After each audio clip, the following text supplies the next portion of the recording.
Welcome back students.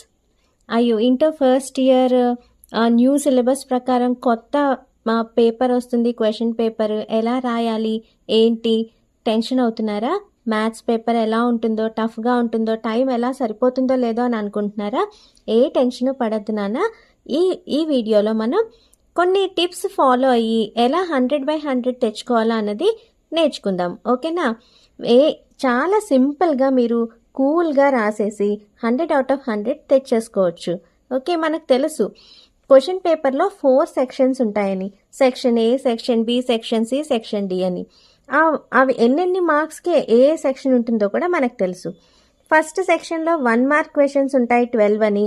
Second సెక్షన్లో 2 మార్క్స్వి 10 రాయాలని. అలాగే థర్డ్ సెక్షన్లో 4 మార్క్స్ 7 రాయాలని. 8 మార్క్స్ సెక్షన్ డిలో 5 రాయాలని మనకు తెలుసు. ఫస్ట్ 2 సెక్షన్స్లో మనకి చాయిస్ ఉండదు. Section A, section B no choice, అన్నీ రాయాల్సిందే. అలాగే సెక్షన్ సిలో 7/10 రాస్తే చాలు 28 మార్క్స్కి. అలాగే సెక్షన్ డిలో 5/8 రాస్తే చాలు కదా. అయితే టైం మేనేజ్మెంట్ మనం ఎలా చేసుకోవాలి? మనకి క్వశ్చన్ పేపర్ 9 o'clockకి ఇస్తారు కదా. ఇచ్చిన వెంటనే మనం క్వశ్చన్ పేపర్ని బాగా రీడ్ చేయాలి. రీడ్ చేస్తే ఇప్పుడు మనకి ఒక 15 minutes వరకు ఆ టెన్షన్ అనేది అంతా పోతుంది. ఏ క్వశ్చన్స్ వచ్చు కూల్ అవుతాం మనం. ఆ టెన్షన్ మూడ్ అంతా పోయి 9 to 9:15 పేపర్ రీడింగ్ చేయాలి. ఓకే, అప్పుడే మనకి ఒక ఐడియా వచ్చేస్తుంది ఏ క్వశ్చన్స్ మనం అటెంప్ట్ చేయగలము. చాయిస్ ఉన్న వాటిలోని వేటిని వదిలేసి వేటిని మాత్రం మనం సెలెక్ట్ చేసుకోగలము అన్న ఐడియా మనకి క్లియర్గా అర్థమైపోతుంది కదా. ఆ 9:15 అయినప్పుడు మనం 1 మార్క్ క్వశ్చన్స్, ఒకవేళ మీరు అన్ని లైన్గా స్టార్ట్ చేద్దాం అనుకున్నారనుకోండి సెక్షన్ ఏ నుంచి. ఓకే, ఫస్ట్ సెక్షన్లో మనకి 1 మార్క్ క్వశ్చన్స్ ఉంటాయి. 1 మార్క్లో మనకి 12 క్వశ్చన్స్లో 6 క్వశ్చన్స్ మల్టిపుల్ చాయిస్ ఉంటాయి. అలాగే 6 క్వశ్చన్స్ నార్మల్గా ఉన్నట్టుగా బోర్డ్ మోడల్ పేపర్లో మనం చూసాము కదా. దానికి మీరు ఒక 20 minutes పెట్టుకోండి. 1 మార్క్కి 12 క్వశ్చన్స్కి 20 minutes. ఎందుకంటే ఫస్ట్ 6 మల్టిపుల్ చాయిసే కాబట్టి ఈజీగా అయిపోతుంది. ఒక 3-4 minutes లేకపోతే 5 minutesలో అయిపోతుంది. మిగిలిన 15 minutesలో కూడా మీరు ఏం చేసుకోవచ్చు, రిమైనింగ్ 6 ప్రాబ్లమ్స్ సాల్వ్ చేయాల్సి ఉంటాయి కదా, అవి సాల్వ్ చేసేసేయచ్చు. ఓకే, అప్పుడు మీకు 1 మార్క్ ఒక సెక్షన్ 1ని ఒక దగ్గరే రాయండి. ఓకే, ఒకటి ఇక్కడ ఈ సెక్షన్లోది ఒకటి, రెండో సెక్షన్లోది ఇంకొకటి, అలాగా మార్చొద్దు. ఒక సెక్షన్ స్టార్ట్ చేశారంటే ఆ సెక్షన్లో ఉన్నవన్నీ కూడా వరుసగా రాసేసేయండి. ఓకేనా? అది అయ్యాకే నెక్స్ట్ సెక్షన్కి వెళ్ళండి. సెక్షన్ ఏ అయ్యింది కదా, 20 minutes అయిపోయింది. అంటే ఎంతవరకు 9:15 నుంచి 9:35 కల్లా మీరు 1 మార్క్ క్వశ్చన్స్ అయిపోవాలి. ఓకే, అప్పుడు 9:35కి 2 మార్క్స్లోకి వెళ్ళండి.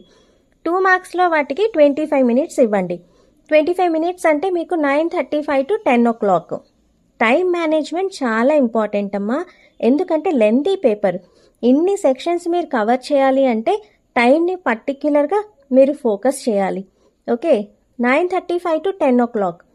10 o'clock అయ్యేసరికల్లా మీరు 2 marks 10 ఆన్సర్ చేసేసేయాలి. 2 marks 10 అయిపోతే అప్పుడు మీకు 1 hour అవుతుంది కదా. ఇంకా రిమైనింగ్ 2 hours 10 to 12.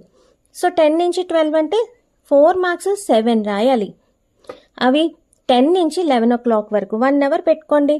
1 hourలో మీరు సెలెక్ట్ చేసుకున్న 7 questions-ని 10 ఇస్తారు కదా, 7 questions ఈజీగా ఉన్న చాప్టర్స్లోవి మీకు వచ్చినవి, బాగా వచ్చినవి ఫస్ట్ రాయండి. ఓకేనా? బాగా వచ్చినవి ఇప్పుడు మనకి సెట్స్, రిలేషన్స్, ఇలాంటి చిన్న చిన్న చాప్టర్స్ ఉంటాయి కదా. అలాగే లీనియర్ ఇన్ఈక్వాలిటీస్, ఇవన్నీ ఈజీగా అయిపోతాయి. అలాంటివి మీరు సెలెక్ట్ చేసుకొని చక్కగా 1 hourలో కంప్లీట్ చేసేసుకోండి. అప్పటికి ఇంక మీకు 1 hour రిమైనింగ్ ఉంటుంది. అప్పుడు 8 marks క్వశ్చన్స్ స్టార్ట్ చేయడం 11 o'clock కల్లా మీరు స్టార్ట్ చేసేసేయాలి.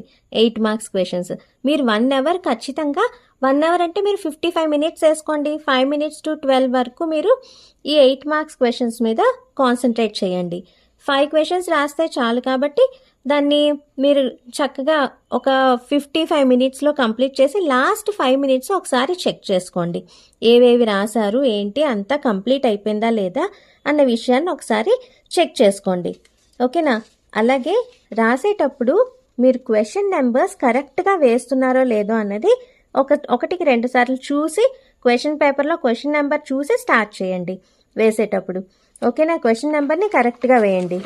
సమ్ టిప్స్ చూసుకుందామా. ఇంకా ఏంటి, ఒక క్వశ్చన్ అటెంప్ట్ చేయాలి అంటే ఇప్పుడు 1 మార్క్ క్వశ్చన్స్ అనుకోండి, దానికి అంత మనం ఇంపార్టెన్స్ ఇవ్వం. అంటే ఫార్ములాస్, స్టెప్ వైజ్ ప్రొసీజర్ అదంతా ఉండదు కదా 1 మార్క్కి. కానీ 2 మార్క్స్, 4 మార్క్స్, మిగిలిన లాంగ్ ఆన్సర్ క్వశ్చన్స్, వీటన్నిటికీ మనం టిప్స్ ఎలా ఫాలో అవ్వాలి. ఒక క్వశ్చన్ అటెంప్ట్ చేస్తున్నాం అంటే ఫస్ట్ గివెన్ రాయాలి. క్వశ్చన్ని మళ్ళీ ఎక్కించకండి. ఆల్రెడీ క్వశ్చన్ పేపర్లో ఉంటుంది కదా, క్వశ్చన్ నెంబర్ వేసేసి గివెన్ అని దగ్గర నుంచి స్టార్ట్ చేసేసేయండి. ఇచ్చిన దగ్గర గివెన్ కంపల్సరీగా ఉండాలి. ఓకే, క్వశ్చన్లో ఏమి ఇచ్చారో దాన్ని రాయాలి. ఆ తర్వాత ఫార్ములా ఒకవేళ మీరు అప్లై చేస్తున్నారనుకోండి, ఆ ఫార్ములాని రాయండి, ఫార్ములా అని రాసేసి. ఓకే, అలాగే స్టెప్ వైజ్గా సబ్స్టిట్యూట్ చేసుకోండి. ఫార్ములాలో స్టెప్ వైజ్గా సబ్స్టిట్యూట్ చేసుకోండి. ఎన్ని స్టెప్స్ మీరు వేయగలిగితే నీట్గా ఆ స్టెప్స్ అన్ని లైన్గా వేసి సబ్స్టిట్యూట్ చేయండి. సొల్యూషన్ వస్తుంది. ఆన్సర్ వచ్చినప్పుడు దాన్ని ఇలా బ్లాక్ చేయండి లేదా అండర్లైన్ చేయండి. కంపల్సరీగా ఇది చేయండి. ఎందుకంటే పేపర్ వాల్యుయేషన్ చేస్తున్నప్పుడు బ్లాక్ చేస్తే వాళ్ళకి క్లారిటీ ఉంటుంది, ఓకే వీళ్ళకి ఆన్సర్ వచ్చింది అని. ఓకే, అలాగే లాస్ట్లో ప్రూవ్ దట్ అలా ఏమి ఇచ్చారనుకోండి, హెన్స్ ప్రూవ్డ్ అని, లేకపోతే సాల్వ్డ్ హెన్స్ సాల్వ్డ్ అని అలా రాయండి కంపల్సరీగా. సో ఒక పద్ధతిలో ఉంటుంది. హ్యాండ్ రైటింగ్ కూడా మీరు నీట్గా ఉందా లేదా అన్నది చూసుకోండి. రాసే స్పీడ్ కూడా మీరు కరెక్ట్గా మెయింటైన్ చేసుకోవాలి. టైం పాటిస్తున్నప్పుడు స్పీడ్ కూడా మీరు కరెక్ట్గా వెళ్తూ ఉండాలి. లేకపోతే ఒక సెక్షన్కి ఎక్కువ టైం కేటాయించేసి రిమైనింగ్ సెక్షన్స్కి టైం తగ్గిపోయింది అనుకోండి, ఆన్సర్స్ అన్నీ మీకు వచ్చినా రాయడానికి టైం ఉండదు. సో టైం మేనేజ్మెంట్ అనేది చాలా ఇంపార్టెంట్. అలాగే ఒక సెక్షన్ స్టార్ట్ చేసే ముందు ఆ సెక్షన్లో ఏవేవి మీరు అటెంప్ట్ చేయాలనుకుంటున్నారో అన్నది సెలెక్ట్ చేసేసుకోండి ముందే. సెలెక్షన్ అంటే ఒక 7 క్వశ్చన్స్ రాయాలి అనుకుంటున్నారు కదా మీరు, 4 మార్క్స్ 7 క్వశ్చన్స్ రాయాలి కదా. ఏవేవి మీకు బాగా వచ్చు అన్నది ఒక చిన్న డాట్ పెట్టేసుకోండి. పెట్టుకున్నారనుకోండి, అప్పుడు మీకు తెలిసిపోతుంది, ఓకే ఇది ఇది ఇది ఇది ఇది ఇలా సెలెక్ట్ చేసేసుకొని అప్పుడు స్టార్ట్ చేయండి. లేకపోతే సెక్షన్ స్టార్ట్ చేసి చదవడం, అక్కడి నుంచి ఏది చేయాలని ఆలోచిస్తూ పోతే టైం వేస్ట్ అయిపోతుంది. టైం మేనేజ్మెంటే important. Okay, questions before, choose the questions before starting the section. Okay, అలాగే ఆన్సర్ చేసినప్పుడు మీకు తప్పు వచ్చింది అనుకోండి, సింపుల్గా ఇలా కొట్టేసేయండి, అంటే ఒక సింగిల్ లైన్తో.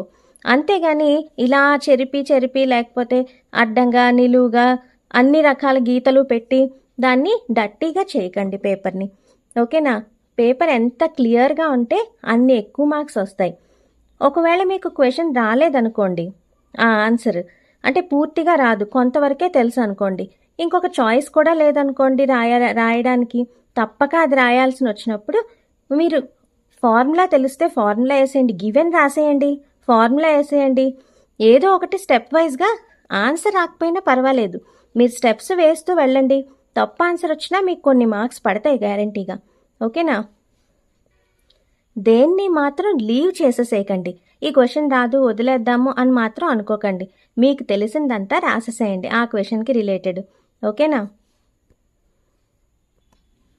ఎన్ని మార్క్స్ వస్తాయో ఏమో, తక్కువ వచ్చేస్తాయేమో అనే టెన్షన్ అస్సలు పడకండి. మీ కృషి మీరు చేయండి, మీ హార్డ్ వర్క్ మీకు తప్పకుండా మంచి మార్క్స్నే ఇస్తుంది. ఓకేనా, ఏది మాత్రం లీవ్ చేయకండి, చక్కగా రాయండి, నీట్గా టైంలో కంప్లీట్ చేసి పేపర్ని హ్యాపీగా ఇంటికి వచ్చేసేయండి. ఓకేనా, so all the very best for your exams. ఈ టిప్స్ ఖచ్చితంగా ఫాలో అవ్వండి. ఓకేనా, see you in the next video.